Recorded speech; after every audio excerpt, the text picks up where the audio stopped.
지금 세계는 살벌한 정치 내전 문화 전쟁 시기입니다. 이 아마존 회장 베조스가 공산주의자한테 어저께 1억 달러를 쾌척했습니다. 이때 공산주의자, 자칭 공산주의, 자기가 커뮤니스트라 그래요. 벤 존스입니다. 미국인. 이 사람 예일대 법대를 중퇴를 했고요. 그러고 나서 어딜 가서 활동을 했냐. 오클라호마주의 빈민가에 들어가서 공동체 조직 활동을 했습니다. 커뮤니티 오가니제이션, CO. 버락 오바마가 그렇거든요. 버락 오바마가 시카고에 가서, 시카고였을 거예요. 그 공동체 조직 활동을 했죠. 이 공동체 조직이라는 건 사울 알린스키의 모델입니다. 사울 알린스키는 미국 깨좌좀의 아버지입니다. 깨좌좀의 아버지죠. 지금은 뭐 숨진 지 오래됐죠.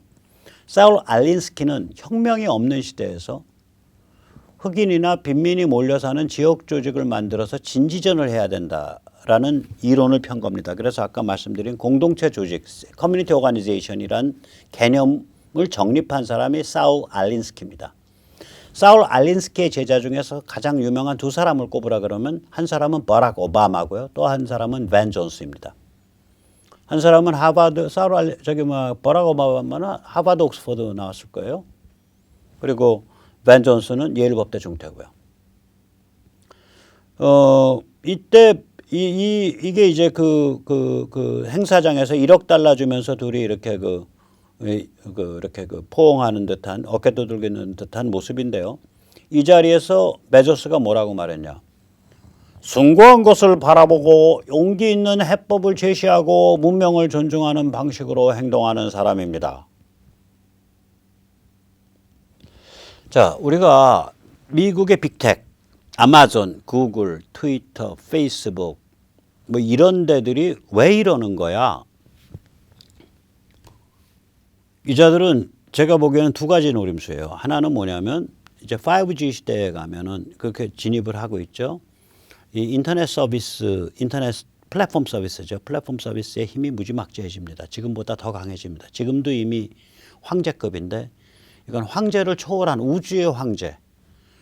그래서 이 보수는 이거를 두고 Masters of Universe, 우주의 지배자급으로 올라설 수 있습니다. 뭐만 안 걸리면?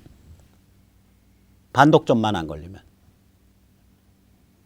그래서 이 자들은 결국 정치적 라인업을 어디로 한 거냐면 깨자점들 그리고 그쪽으로 한 거예요. 빅텍과 깨자점이 결합을 한 거예요.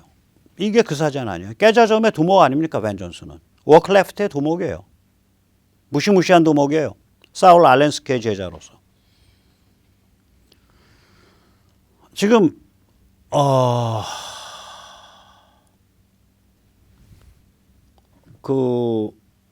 아마 베조스의 재산이 300조 원쯤 될 겁니다. 개인 재산이. 세계에서 가장 부유한 자인데 300조 원의 개인 재산을 가진 자가 미국의 극좌 지도자에게 1200억, 1300억을 그냥 용돈 주듯이 줘버리는 거예요.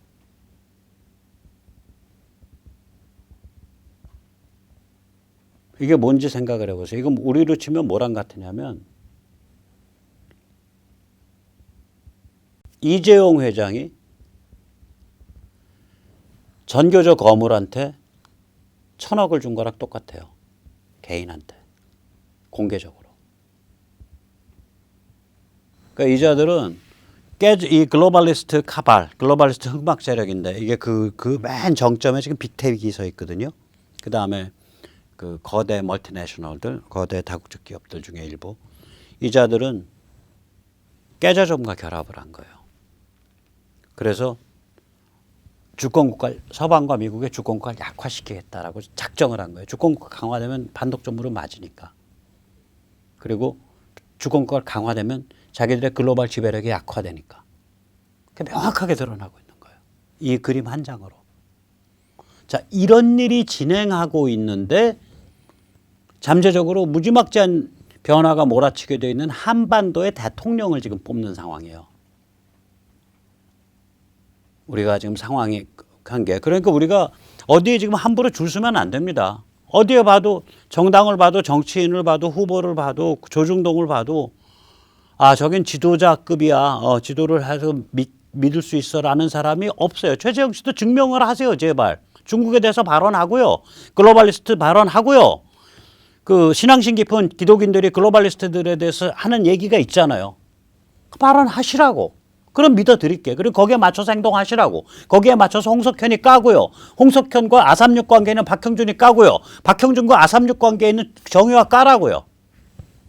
그럼 믿어드릴게. 그리고 나서 본인의 힘에 의해서 지지율을 20% 30% 이렇게 세우라고요. 그전에는 내가 어떻게 국힘 최재형이라는 5글자를 믿을 수가 없다 이거 도저히. 그거 믿는 게 급한 게 아니다 이거예요. 그거 믿을 정열과 에너지가 있으면 그거 가지고 지역사회 만들어야 돼. 지역사회 조직 만들어야 됩니다라고 떠들고 다니는 게 그게 진짜로 해야 될 일이다 이거예요. 그런데 우파 지도자, 자유보수 지도자라는 사람들이 뭐 어쩌고 저쩌고 하면서 국힘 최재형한테 줄 서요라고 떠들면 야, 저 사람들 지금 중국 공산당 기쁨조 아니야? 라고 저는 생각을 할 수밖에 없다고요. 지금 미국에 얼마나 살벌한 정치 내전 문화전쟁 진행되고 있냐. BLM 방화 약탈 폭도는 오케이 다 놔주잖아요. 심지어는 BLM 검은 깃발을 바이든의 명령에 의해서 전 세계 각국에 있는 미국 영사관에 다 걸었잖아요. 근데 의사당의 지금 이 사진이에요. 이 사람은 폭력 휘두른 적 없어요. 경찰 때린 적도 없고 경찰 밀고 들어간 적도 없습니다. 아시지만 국회의사당 진입은 원래 경찰이 열어줘서 들어갔어요. 그런 사람들이 있다고요. 의사당 평화 시위자는 감옥 8개월이에요. 저 사람은. 저 사진 갖고 감옥 8개월이에요. 이게 보통 일이 아니죠. 거기다가 보세요. 얼마나 살벌한 정치 내전 문화 전쟁이 진행되고 있냐. 이 디즈니마저도 이제 꾀자점에 완전히 굴복한 지가 오래입니다. 그래서 드디어는 캘리포니아 애너하임에 있는 디즈니 파크에 저런 정글 크루즈라는 그 이제 짧은 테마 이제 그 놀이죠. 테마 놀이에서 그 내용을 전면 변경했어요. 내용이 인종차별주의적이다라고. 저 정도로 깨자점과 같이 가고 있다고요. 지금 큰 회사들이. 프라이드 먼스라 그래서 젠더 평등 띄우고 CRT 해서 저렇게 인종차별적이라 그래가지고 다 몸조심하고 무시무시한 정치내전 문화전쟁이 진행 중입니다. 지금 상태가. 그래서 제가 반농반진으로 야 이렇게 가다가는 야 윌리엄 스타이런이랑 마크 트웨인도 이제 캔슬 당할 판이다. 저거 인종차별주의자라고. 사실 윌리엄 스타이런은 캔슬 당했었습니다. 이 사람이 어떤 사람이냐. 20세기 미국 최고의 현대문호 한 너댓 명 꼽으라 그러면 들어가는 사람이에요. 우리한테도 잘 알려져 있어요. 소피스 초이스라는 영화로. 그게 원래 소설이에요. 그게 뭐냐면은 아이 둘을 데리고 나치 독일의 유대인 수용소에 끌려간 유대인 여인이 그 나치 장교가 너 살려줄 테니까 애 하나 너랑 애 하나까지 살려줄게. 누구 살려줄지 선택해. 그래서 결국 애를 선택을 해요. 그래서 살아나. 그러고 나서 자기가 버린 애에 대한 그 트라우마로 평생을 시달리는 그런 얘기거든요.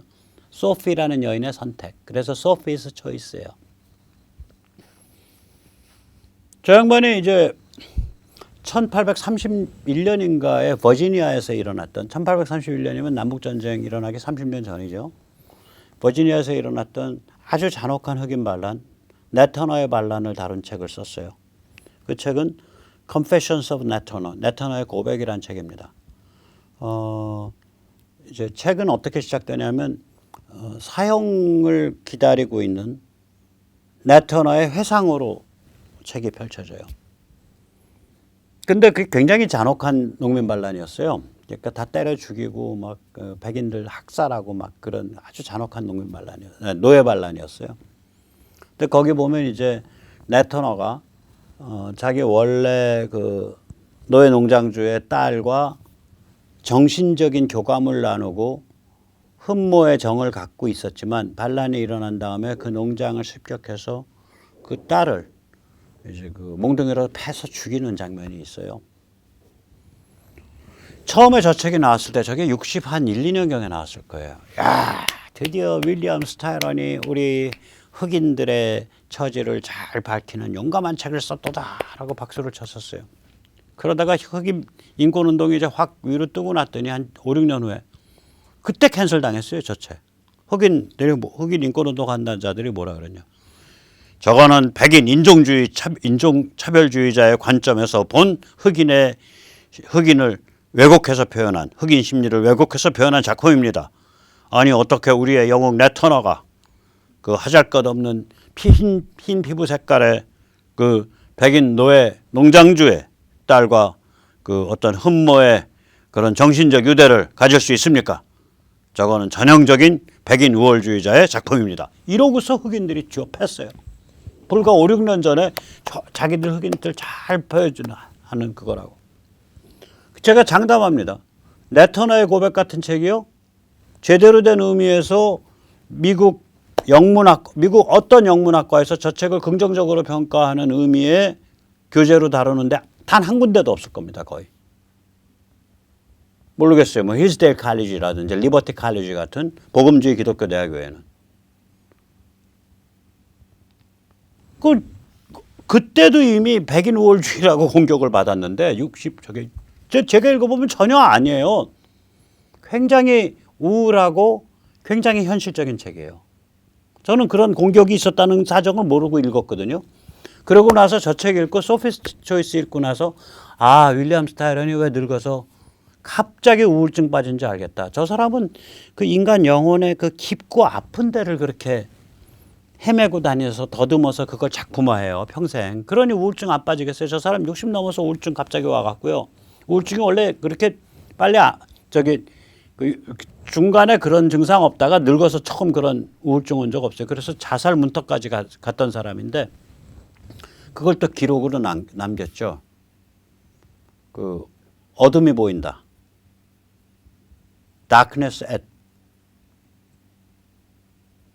darkness가 들어갔는데 어둠이 보인다. 어둠이 보인다. 제가 우리말로는 영어로는 어떻게 되는지 모르겠어요. 어둠이 보인다라는 한국에 번역돼 있을 겁니다. 그게 우울증이 어떤 우울증이라는 게 나 기분 우울해요. 그거 우울증 아닙니다. 우울증 어떤 거냐면 공황장애 같은 거예요. 뇌가 경련을 해요. 뇌가 경련을 해요. 그래서 자살을 하는 거예요. 고통스러워서. 가슴이 벌렁거리고. 너무너무 우울해서. 그 사람이 그 말이에요. 우울증은 발작이지 기분이 쭉 처진 게 아니다. 이 발작 상태다. 뇌가 놀래갖고. 아주 그 우울증이 어떤 병인지 이해할 수 있는 아주 좋은 그런 책이에요. 저 짧은 에세이예요. 그 다음에 이제 마크 트웨인 19세기 최고의 미국 작가 2명 꼽으라 그러면 마크 트웨인하고 에드가 알란 포죠. 근데 마크 트웨인 이 사람이 허클베리 핀의 모험. 제가 전에도 잠깐 얘기했지만 이 작품 보면 이제 그 헉핀이 이제 탈출을 해서 미시시피 강을 따라서 내려가는데 마을 앞에 있는 섬에 이제 숨는데 탈출이 아니죠. 자기 아버지를 미워해요. 헉핀이 아버지로부터 학대를 당했다고. 근데 아버지가 왔다 간 흔적이 남아 있으니까 튀어나온다고요. 특별한 탈출이 아니라 아버지 피해서. 그래서 보트 몰고 자기 빠져 죽은 걸로 위장하고 뭐 보트 몰고 이렇게 섬에 숨는데 숨어서 보니까 도망로에 짐이 있는 거야. 그래서 이 백인 이 소년이 흑인과 같이 어울려서 미시시피 강을 따라 내려가면서 흑인을 이해하게 돼요. 근데 그 과정에서 짐이라는 사람이 엉뚱하고 인텔리전스가 좀 부족한 듯하고 그리고 그 나오는 말이 계속해서 뭐 니거 깜땡땡 이런 말 계속 나오고 예를 들어서 짐이 이런 류의 인간 유형으로 나오거든요. 자기 말이야. 흑인 말 제대로 못하니까 발음이. 그러니까 그 짐의 대화 내용을 그 책에서 보면 철자가 다 틀려 있어요. 그리고 흑인들이 전형적으로 보이는 그 문법적 오류가 있거든요. 그러니까 부정 2번 쓰는 거. I don't have no money. 그럼 돈 가졌다는 얘기란 말이에요. 이중부정 되니까. I do not과 no가 해서 근데 그게 아니라 뜻은 나 돈 하나도 없어라는 뜻이 돼요. I have no money예요. 근데 I don't have no money. 흑인 그의 특별한 그 화법 중에 하나예요. 그게 이중부정을 써서 실제로는 한 번짜리 부정을 이중부정을 써서 나타내는 거. 그런 게 막 나오고 그러니까 그 허클베리 핀을 이렇게 영어로 읽어보시면 그 짐이 말하는 부분은 안 읽혀요. 그 읽으려면 말로 이렇게 해봐야 돼요. 여러 번 해보면 아 이게 이 소리인 것 같아라고 읽혀요.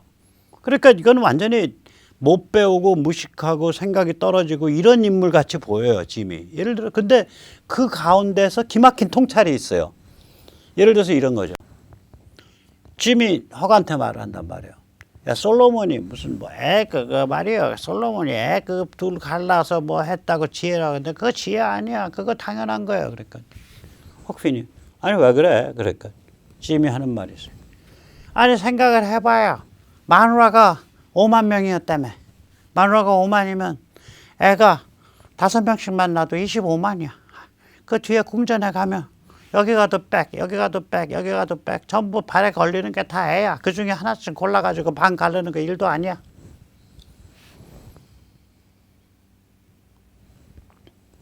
그러니까 사회적으로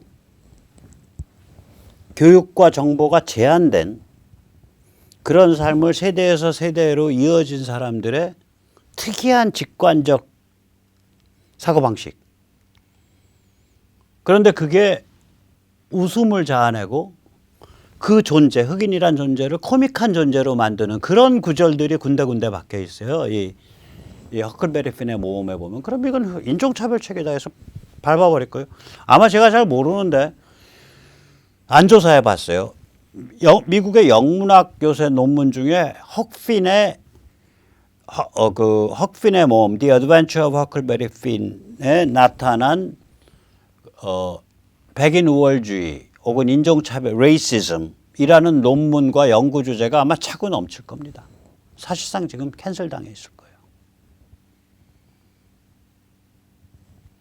그런 정도의 살벌한 정치 내전 문화 전쟁이 지금 진행되고 있는 거예요. 우리로 치면 김동리에 나타난 친일파 근성. 김동리 그런 거 별로 없지요. 제가 알기로. 최만식에 나타난 반계급적 혹은 계급주의적 편견. 뭐 이런 식의 논문이 차고 넘친다는 얘기예요. 우리는 아직 거기까지는 안 갔어요. 그래도. 황당한 거예요. 황당한 거. 자, 이런 상황에서 한국의 지금 조중동이나 국힘이나 주요 대통령 후보들이 준비가 덜 돼 있단 말이에요. 근데 가서 뭐하러 줄을 빨리 쓰냐고. 제가 말씀드리는 건. 거기다가 차기 대통령은 10중 8구 계절을 3개를 살아야 됩니다. 제가 전에도 한번 말씀드렸는데 내년 중간선거까지는 민주당 바이든으로 대표되는 그걸 앞세운 글로벌리스트 복합체가 행정부와 의회를 다 장악하고 있는 그 계절이고요. 내년 중간선거 이후에 2024년 대통령 선거 전까지는 행정부는 바이든, 의회는 MTR 동맹, 그러니까 마가 트럼프 공화 신주류가 상하원을 다 장악하고 있는 상태가 될 가능성이 높아요. 제가 보기는. 그다음에 2024년이 지나고 나면 2025년 1월 21일부터는 행정부도 MTR 동맹 사람이고요. 저는 그 트럼프가 된다고는 안 봐요. 제가 트럼프라면 안 해. 귀찮아서. 질려서 안 해요. 거기도 행정부도 MTR 동맹, 상하 양원도 다 MTR 동맹이 장악하고 있는 그런 상태의 미국. 그러니까 차기 대통령은 미국에 관해서 3개의 계절, 3개의 시즌을 겪어내야 합니다. 자기 임기 안에. 그리고 미중 전쟁은 점점 심해질 거고 코로나 책임 묻게 될 거고 본격적으로. 자, 이런 상황이거든요. 상황 자체가. 상황이 이런 상황이에요. 근데 뭐하러 이렇게 개돼지 양떼 몰듯이 우르르 몰아갖고 국힘 최재형이란 5글자 앞에 줄 세우려고 그러냐고. 뭐가 급해서. 그렇게 줄 세웠다가 최재형이 임팩트 약하고 지지율 많이 잘 안 오르고 그런 상태가 되면 그게 윤석열이 안 물러나가지고 당 밖에서 내돌림 당하다가 안 물러나서 분열해서 출마하던 혹은 윤석열이 물러나가지고 단일 후보 최재형으로 출마하던 간에 중국 공산당이 제일 좋아하는 시나리오가 될 가능성이 큰데요. 그러니까 최재형 후보가 먼저 밝혀줘야 돼. 몇 가지를 증명을 해야 돼요. 자기의 지지 기반 장악력 또는 형성 능력, 그 다음에 중국에 대한 입장, 또 독실한 크리스찬이라며 에반젤리즘, 그러니까 복음주의. 그렇다면 글로벌리즘에 대한 관점. 그 제일 글로벌리즘 비판이 강한 데가 거기거든요. 그런 몇 가지 그 자기 칼날을 드러내면서 자기 지지 기반을 만들어가는 그 모습을 좀 보여줘야 돼. 그 다음에 우리가 저 양반 어떻게 해줘야지, 어떻게 봐야지, 이걸 좀 고민을 할 수가 있죠. 그 다음에야. 그러니까 지금 그런 검증의 조건들에 대한 이야기가 하나도 없이 관점이라든지 또 자기 뒤에 커넥션이라든지 지지 기반의 문제 이런 거, 지지 기반의 사이즈의 문제, 상품성의 문제 이런 거 하나도 검증 조건 얘기 없이 그냥 줄 서 국힘 최재형에 그러면 이거는 뭐 그런 그 중국 공산당스러운 말씀이 어딨냐. 그게 오늘 제가 드리고 싶은 말씀이고요. 그 아까 우리가 잠시 봤지만 이 책이죠. 중국의 조용한 침공. 이 책 표지 참 디자인 잘했네요. 중국의 진정한 본질과 야망을 깨닫지 못하면 한국도 위험하다. 뭐 그런 책인데 저도 이제 거의 다 됐습니다. 한 달 안에 나올 것 같아요. 중국은 괴물이다. 중국 공산당의 미국 정보 업무. 그래서 이제 이런 책들이 좀 많이 보여야겠죠 앞으로. 네. 자 그럼 오늘 여기까지 모시겠습니다. 감사합니다.